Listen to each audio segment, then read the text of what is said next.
Hello everybody, welcome back to my video. आज के video में हम डिस्कस करने वाले हैं class 5th science chapter Earth and its satellites CBSE। Without wasting any time, let's get started.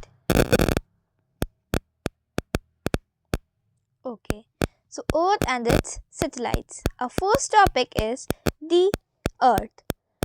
Before starting this, we'll read. We already know our solar system, sun, planets, moons. Means हमारा जो solar system है उसमें क्या क्या चीज़ें हैं? सन है, planets हैं और मून्स हैं। मूवमेंट्स ऑफ द अर्थ और अर्थ की मूवमेंट्स हैं। वी विल लर्न अबाउट, और हम किन किन चीज़ों के बारे में आज अपने इस चैप्टर में पढ़ेंगे। स्ट्रक्चर ऑफ द अर्थ, अर्थ के स्ट्रक्चर के बारे में पढ़ेंगे। The moon, its surface, phases, effects on times. Means हम लोग मून के बारे में पढ़ेंगे, उसके सरफेस के बारे में पढ़ेंगे, उसके फेसेस के बारे में पढ़ेंगे, मतलब उसके किन किन टाइप से वो दिखाई देता है। मतलब जैसे कभी हमको फुल मून दिखाई देता है, फिर उसका हाफ मून दिखाई देता है, तो उस तरीके से हम सारे फेसेस के बारे में पढ़ेंगे। देन आर्टिफिशियल सैटेलाइट्स के बारे में पढ़ेंगे और स्पेस ट्रैवल के बारे में पढ़ेंगे। सो our first topic in this chapter is the Earth. So let's get started. Scientists believe that around 50 crores years ago, the solar system was a spinning cloud of hot gas and dust. मतलब जो हमारे scientist हैं वो ये मानते हैं कि around 50 crore साल पहले जो हमारा सोलर सिस्टम था वो केवल एक घूमता हुआ बादल था। किसका बादल था? गर्माहट, गर्म गैसेस का और गंदगी का एक बादल था। Most of the materials in this cloud came together at the centre to form the sun. और ये जो हमारा बादल था, ये जो क्लाउड था, इसके जो बहुत मतलब ज़्यादातर जो मटेरियल्स थे, ज़्यादातर जो इसमें चीज़ें थीं, वो एकदम बीच में आई, एक साथ आई एकदम बीच में सन को बनाने के लिए। इन several other places also the materials came together to form the planets। और कुछ और जगहों पर भी ये जो मटेरियल्स थे वो साथ में आए प्लैनेट्स को बनाने के लिए। The earth was one of them, और हमारा जो अर्थ है वो उनमें से ही एक था। Slowly the earth cooled on the outside to form the crust on which we live। फिर क्या हुआ, जो हमारा अर्थ था वो जब बना था तब बहुत गर्म था, फिर वो धीमे धीमे ठंडा हुआ और जो उसका बाहर का एरिया था वो किस में कन्वर्ट हो गया? क्रस्ट में कन्वर्ट हो गया। उसको हम लोग क्या बोलते हैं? क्रस्ट बोलते हैं, जहाँ पे हम लोग रहते हैं। अर्थ का जो बाहरी एरिया है उसको हम लोग क्रस्ट बोलते हैं, ठीक है, और उस एरिया में ही हम लोग रहते हैं। The thickness of the crust varies from around 5 kilometer in the ocean floor to around 70 kilometer on land। मतलब जो हमारी क्रस्ट जो है उसकी जो थिकनेस है, उसकी जो मोटाई है, वो ओशन के अंदर, अगर हम लोग किसी समुद्र के अंदर एकदम नीचे की तरफ चले जाएं तो वहाँ पे 5 किलोमीटर होती है, और अगर हम लोग ज़मीन पे रहें तो 70 किलोमीटर, 70 किलोमीटर होती है। The next layer is the mental which is almost 3000 kilometres deep. मतलब जो नेक्स्ट लेयर है अर्थ की वो है मेंटल, ठीक है, उसको हम लोग क्या कहते हैं? मेंटल कहते हैं, जो 3000 किलोमीटर अंदर है। The crust and the outer mantle together form the tectonic plates which move very slowly। और जो क्रस्ट है और आउटर मेंटल है, ठीक है, क्रस्ट और आउटर मेंटल ये दोनों मिलकर क्या बनाते हैं? टेक्टोनिक प्लेट्स बनाते हैं जो बहुत धीमे धीमे हिलती हैं। The place where these plates touch each other is called a fault। और जहाँ पर ये प्लेट्स एक दूसरे को टच करती है उसको हम लोग फॉल्ट कहते हैं। When the plates move, they bump against each other। जब ये प्लेट्स मूव करती हैं तो एक दूसरे के ऊपर बम्प करती हैं, मतलब बीट करती हैं एक दूसरे को। This is how an earthquake occurs। और इसी तरीके से एक अर्थक्वेक बनता है। जैसे कि अगर हम यहाँ पर देखें तो अगर हमारे पास में ये दो अगर हम टेक्टोनिक प्लेट्स मान लें, ठीक है, इस तरीके से टेक्टोनिक प्लेट्स हमारी रखी हुई हैं, तो ये जो बीच का एरिया होता है इसको हम लोग क्या कहते हैं, फॉल्ट कहते हैं, ठीक है, this is known as fault. अब जब ये जो प्लेट्स है, टेक्टोनिक प्लेट्स हैं, ये जब मूव करेंगी, ठीक है, इस तरीके से अगर मूव करेंगी तो एक दूसरे को स्ट्राइक करेंगी, और अगर स्ट्राइक करेंगी तो मूवमेंट होगा, और उस मूवमेंट को हम लोग क्या कहते हैं, अर्थक्वेक बोलते हैं, उससे अर्थक्वेक बनता है, ठीक है। Okay, the next layer is the hot outer core which is made up of iron and nickel। और जो नेक्स्ट लेयर होती है, थर्ड लेयर, वो क्या होती है, आउटर कोर होती है, जो कि जो बहुत गर्म होती है, ठीक है, बहुत गर्म होती है, और वो किससे बनी हुई होती है, आयरन और निकल से। It is so hot that the iron and निकल melts that iron and nickel metals melt and become liquid। मतलब ये इतना ज़्यादा गर्म होता है, इतना ज़्यादा गर्म होता है कि जो आयरन और निकल जो मेटल्स हैं वो मेल्ट हो जाते हैं और लिक्विड के फॉर्म में कन्वर्ट हो जाते हैं। Next is the inner core, और दूसरी लेयर क्या है, इनर कोर है, which is the hottest part of the earth.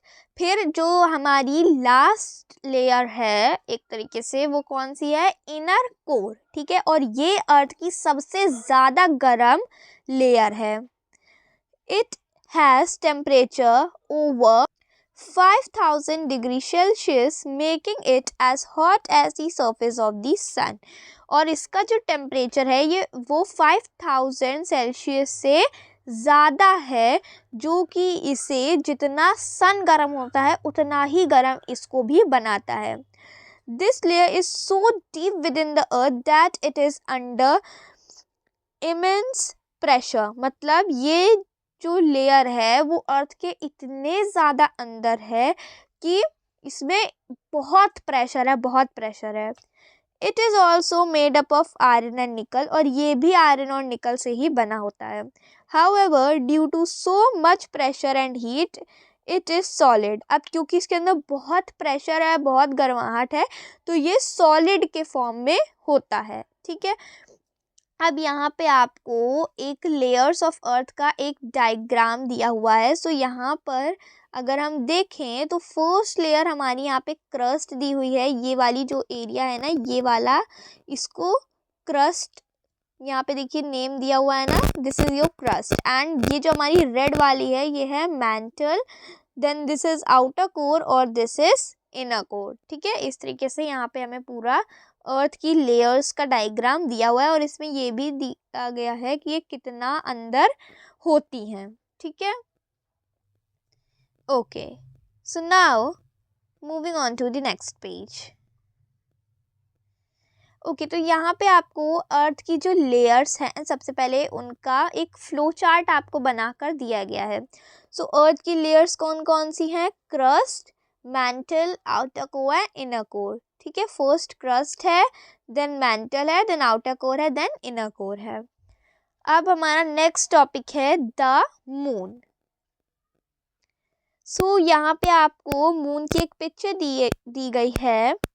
Craters on the moon surface, मतलब यहाँ पे जो स्पॉट्स, ये स्पॉट्स बने हुए हैं ना मून के सरफेस पे, उसके बारे में यहाँ पे बात कर रहा है। एंड यहाँ पे आपको एक टेलीस्कोप की भी पिक्चर दी गई है। Now the moon is our nearest neighbour in space. जो मून है वो हमारा स्पेस में हमारा सबसे पास का नेबर है, ठीक है, सबसे पास हमारा यही नेबर है अर्थ से।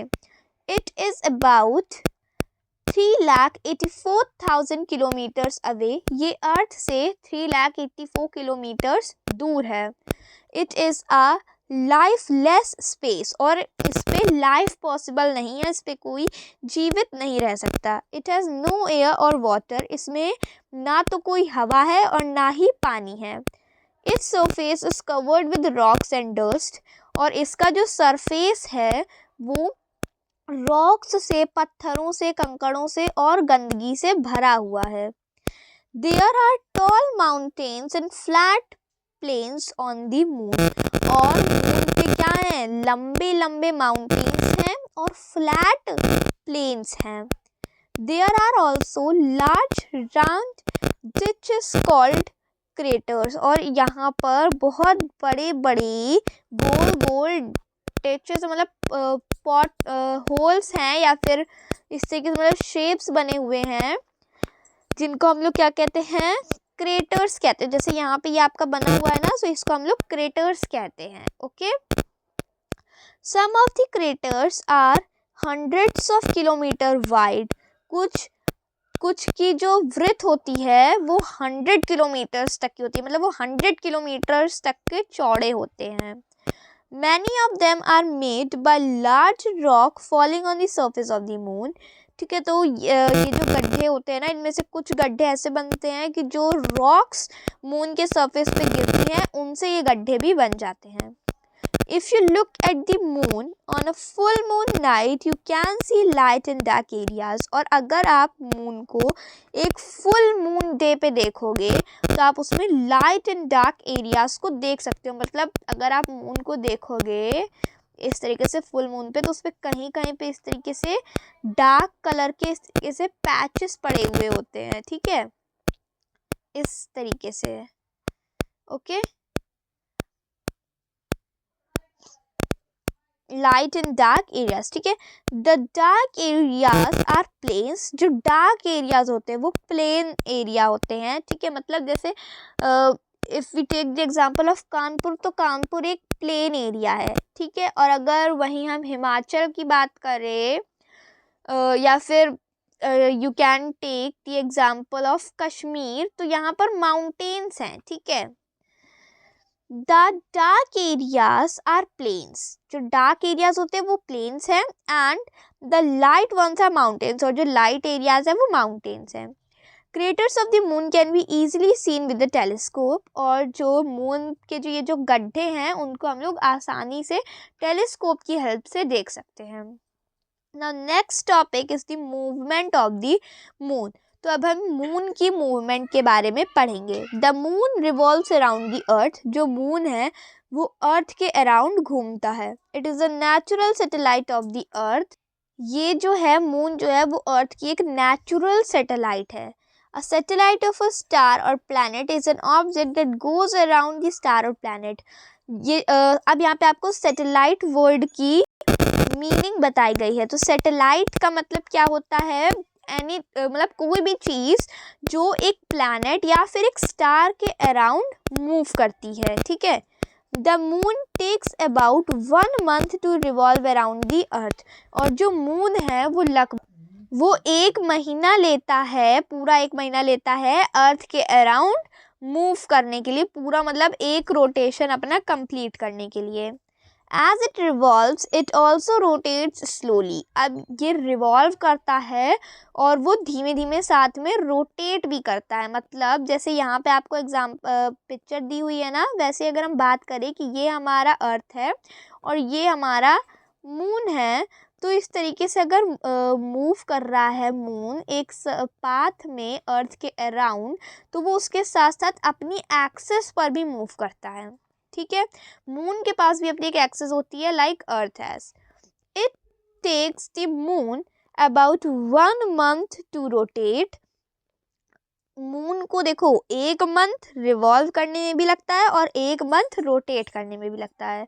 Since it revolves and rotates at the same speed, the same side of the moon always faces us। अब क्योंकि जो मून है वो सेम स्पीड से रिवॉल्व भी करता है और सेम स्पीड से रोटेट भी करता है, तो हमें मून की एक ही साइड हमेशा दिखाई पड़ती है।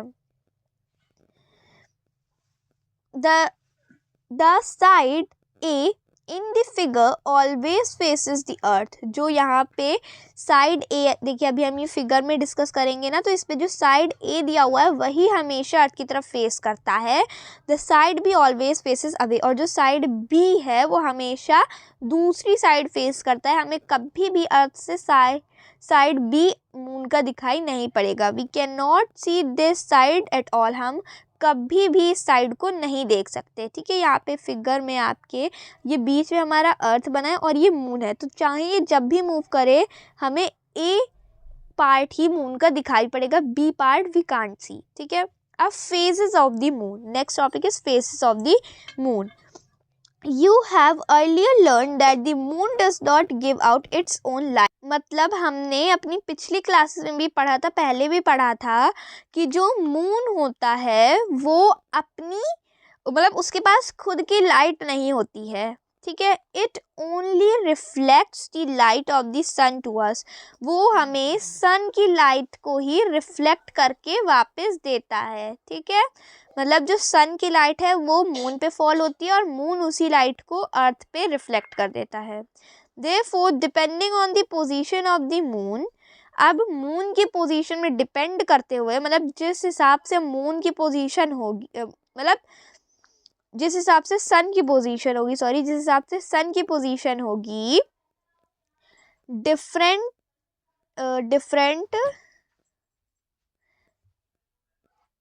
areas of the reflect light,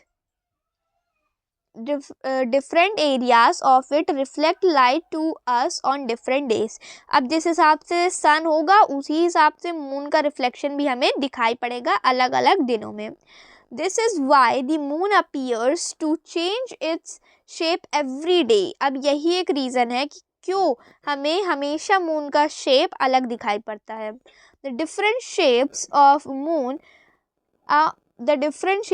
moon as visible to us on the earth are called its phases। अब मून के जो डिफरेंट शेप्स हैं वो हमें अर्थ से जो दिखते हैं उनको हम लोग क्या बोलते हैं, मून के फेसेस बोलते हैं। ठीक है, अब अगर यहाँ पे हम देखें तो हमको, अगर आप ये 7 डेज तक मीन्स अगर आप 1 वीक तक इसे ऑब्जर्व करेंगे ना मून को, तो फर्स्ट डे आपको मून इस तरीके का दिखाई पड़ेगा, सेकेंड डे वो इस तरीके का दिखेगा, थर्ड डे इस तरीके का, फिर फोर्थ डे फुल मून आएगा, फिफ्थ में फिर वो हाफ हो जाएगा, फिर 6 में हाफ होगा, फिर 7th में और हाफ, मतलब उसका भी हाफ हो जाएगा। ठीक है,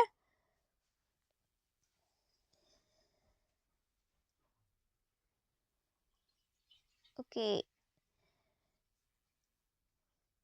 When the side of the moon facing us does not get any sunlight, we can't see the moon in the sky. This is called the new moon। और जिस दिन जो मून के ऊपर जिस दिन सन की जो लाइट होती है वो नहीं गिरती है, नहीं फॉल होती है, उस दिन हम मून को नहीं देख सकते आसमान में, और इसको हम लोग क्या बोलते हैं, न्यू मून डे। इसको हम लोग क्या बोलते हैं, new moon day. Okay, in the next couple of days, a small portion of the side of the moon facing us gets sunlight and is visible to us. This is the crescent moon। Means अब इसमें क्या कह रहा है कि अभी देखो हमने पहले क्या पढ़ा था कि जो मून है जब उसको सनलाइट नहीं मिलती है तो हमें मून नहीं दिखता है। ठीक है, और उसका नेम क्या था, न्यू मून। ठीक है, उसको हम लोग क्या कहते हैं, न्यू मून कहते हैं। अब इसके बाद मतलब दो दिन बाद, 2 या 3 दिन बाद क्या होता है, 1-2 दिन बाद जो हमारा मून है जब उसमें वापस से सनलाइट पड़ती है तो वो हमें फिर से दिखने लगता है, जिसको हम लोग क्या कहते हैं, क्रिसेंट मून। उस मून को हम लोग क्या कहते हैं, क्रिसेंट मून। ठीक है, in a week we can see half the moon. और एक मतलब वीक में एक दिन हम लोग हाफ मून को देख सकते हैं। This is called the first quarter moon, और इसको हम लोग क्या कहते हैं, फर्स्ट क्वार्टर मून कहते हैं। In the next 3 days from then 3/4 of the moon is visible to us। This is the waxing gibbous moon। ठीक है, अब इसमें क्या कह रहा है, जब हमें हाफ मून दिखाई दिया उसके 3 दिन बाद हमको जो 3/4 ऑफ मून दिखाई देता है, और उसको हम लोग क्या कहते हैं, वैक्सिंग गिबस मून। उस नेम का क्या नेम है, waxing gibbous moon.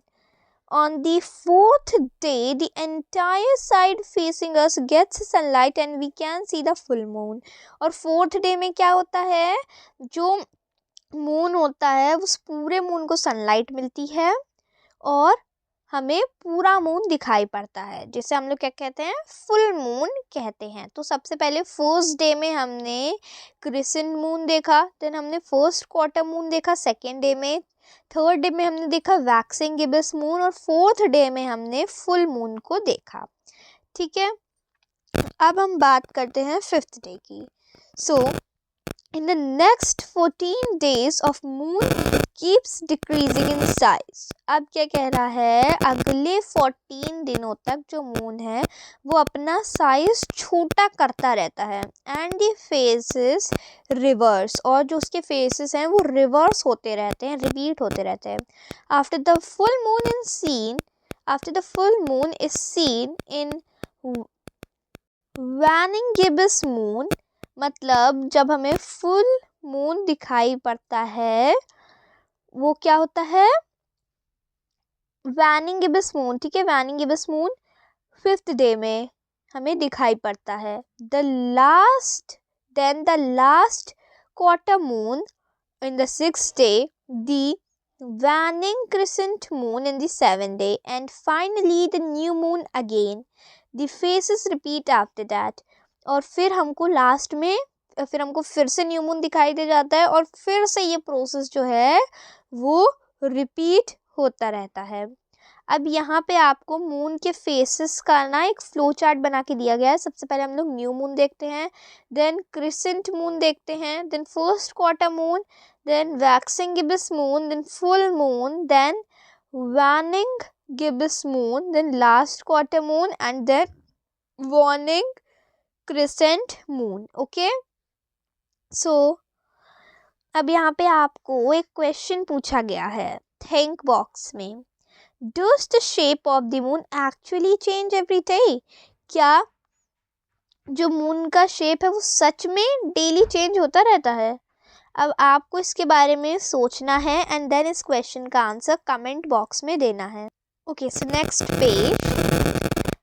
Okay, so in this page, our first topic is next topic of our chapter is conditions on the moon.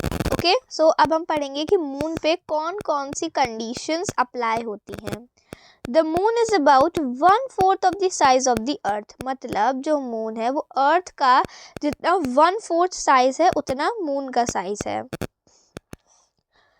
Like the earth is also pulls down all objects towards itself, means जैसे जो हमारा अर्थ है वो सारी चीज़ों को अपनी तरफ खींचता है, सारे ऑब्जेक्ट्स को, सारे लिविंग थिंग्स को, नॉन लिविंग थिंग्स को, सबको अपनी तरफ खींचता है। दिस इज कॉल्ड ग्रेविटी, और उसको हम लोग क्या कहते हैं, ग्रेविटी कहते हैं। However, the gravity on the moon is only about 1/6 of that on the earth.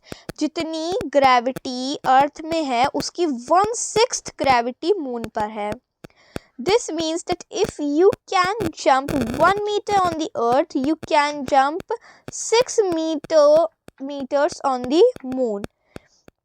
मतलब अगर आप अर्थ में 1 मीटर तक जंप कर सकते हो तो आप मून में 6 मीटर्स तक जंप कर लोगे। If you weigh 30 kilograms on earth, you would only weigh 5 kilograms on the moon. अगर आप अर्थ पे 30 किलोग्राम्स का आपका वेट है, 30 किलो के आप हो अर्थ पे, तो मून पे जब आप जाओगे तो आपका वेट कितना हो जाएगा, 5 किलोग्राम्स हो जाएगा। ठीक है, so the smaller gravity on the moon is the reason why there is no atmosphere on the moon. जो मून की जो ग्रेविटी है वो कम है, वो ये प्रूव करती है कि मतलब उससे ये पता चलता है कि जो मून का एटमॉस्फेयर है मतलब मून में एटमॉस्फेयर क्यों नहीं है, इससे हमें ये पता चलता है। The moon can not pull the air particles with enough force, क्योंकि जो मून है वो एयर के पार्टिकल्स को, एयर को अपनी तरफ फोर्स के साथ नहीं खींच पाता है। सो दे स्केप इनटू आउटर स्पेस, तो वो बाहर की स्पेस में चली जाती हैं। The atmosphere on the earth prevents it from becoming very hot during the day and very cold during the night. जबकि जो अर्थ का एटमॉस्फेयर है वो क्या करता है, अर्थ को दिन के समय बहुत गर्म होने से रोकता है और रात के समय बहुत ठंडा होने से बचाता है. Since there is no atmosphere on the moon, the side facing the sun becomes boiling hot. The side facing away from the moon becomes freezing cold. अब यहाँ पे क्या कह रहा है, जो मून है, क्योंकि देखो अर्थ के पास एटमॉस्फेयर है तो वो अपना टेम्परेचर कंट्रोल कर लेती है, मगर मून के पास कोई एटमॉस्फेयर नहीं है. तो मून का जो साइड सन की तरफ फेस करता है वो बॉइलिंग कर मतलब उबलने लगता है, इतना गर्म हो जाता है कि खौलता है. और जो साइड जो होती है मून की, जो सन की तरफ जिसका फेस नहीं होता है, वो इतना ठंडा हो जाता है कि वो एरिया जम जाता है. ठीक है. The moon is a very quite place. जो मून है वो एकदम क्वाइट प्लेस, मतलब वहाँ पे बहुत सन्नाटा रहता है. Even if a big rock smashes on the surface of the moon, no sound can be heard. अब इस पे क्या कहा जा रहा है कि मून इतना ज़्यादा साइलेंट है, इतना ज़्यादा सन्नाटा है वहाँ पे कि अगर कितना भी बड़ा अगर रॉक आके मून से टकरा कर टूट जाएगा, मून पे आके टूटेगा, तब भी आपको कोई भी साउंड सुनाई नहीं देगा. मतलब मून पे हम लोग कोई भी साउंड नहीं सुन सकते. This is because sound travels in air and there is no air on the moon. अब यहाँ पे क्या कहा जा रहा है, क्यों हम नहीं सुन सकते, क्योंकि जो साउंड है वो केवल एयर में ही ट्रेवल करता है, एयर के थ्रू ही होकर हमारे ईयर्स तक पहुँचता है. बट जो मून है उसमें कोई भी एयर नहीं है. ठीक है. अब यहाँ पर आपको फिर से क्वेश्चन दिया गया है, you have to think about it. Somebody forwarded a message on WhatsApp to Deepa which claimed that a large rock had mashed on the moon last night making a loud sound which can heard on the earth. अब इस पे क्या कहा जा रहा है, किसी ने WhatsApp पे दीपा को एक मैसेज भेजा कि लास्ट नाइट मतलब पिछली रात को एक बड़ा सा रॉक जो है वो आया, मून से टकराया, टूट गया, चकनाचूर हो गया वो रॉक, और उसने इतना तेज साउंड किया कि उस साउंड को अर्थ पे भी हम लोगों ने सुना था. Deepa did not believe the message. Why. अब इस पे कह रहा है दीपा ने इस पे विश्वास नहीं किया, इस मैसेज को नहीं माना. अब आपको बताना है कि उसने क्यों नहीं माना. You have to give a reason for this. Okay. So I hope आपको इतना चैप्टर क्लियर होगा. आगे का चैप्टर हम लोग नेक्स्ट पार्ट में डिस्कस करेंगे. तब तक के लिए बाय बाय. एंड अगर वीडियो अच्छा लगा हो तो प्लीज़ वीडियो को लाइक करिए और चैनल को सब्सक्राइब करिए. और हाँ, हमारा बेल आइकन प्रेस कर दीजिएगा ताकि जब भी नया वीडियो अपलोड हो तो आपको उसकी नोटिफिकेशन सबसे पहले मिल जाए. Thank you so much for watching. Bye.